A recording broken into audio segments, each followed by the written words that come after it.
Hello hi नमस्ते मिता रसे को आपण मानक अनेक अनेक स्वागत।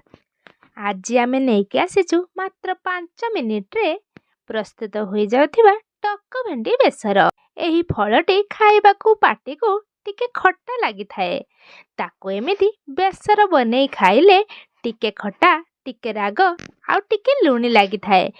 खाइबाकू बहुत टेस्टी लागि थाए। आपण माने केबे एही टक भेंडीर रेसिपी बनै खाइछन्ति कि? जदि खाइछन्ति केमिति लागे कमेंट रे निहाती जणैबे। प्रथमे आमे टक भेंडी गुडिक तुली आनिबा। तुली सारिबा परे एपटे ता पई आमे मसला रेडी करिनेबा।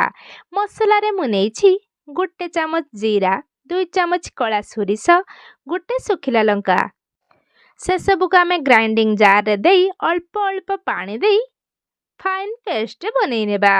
तापरे एपटे आमे टक भेंडी गुडिक भल भावे धोई नेबा। गोटे पात्र रे रखि नेबा। ता ऊपर मसला को ढाଳି नेबा।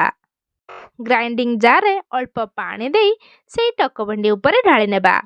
एबे ता ऊपर हळदी गुंड स्वाद अनुसार लूण पकई भल भाबरे गोळाई नेबा। वर्तमान आमे सेई पात्र को गैस रे बसई नेबा। रेसिपीटी प्रस्तुत हेबा पई 5 ରୁ 6 मिनिट समय लागि थाए।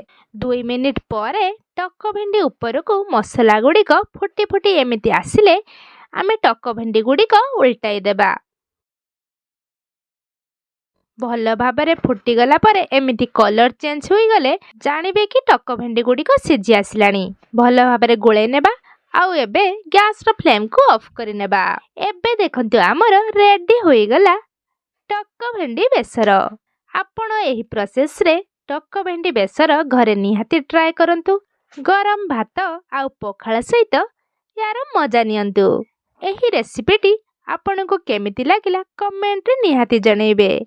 एमिति नुआ नुआ रेसिपी रा नोटिफिकेशन पाइबा पाई मो चैनल को सब्सक्राइब कर देबे।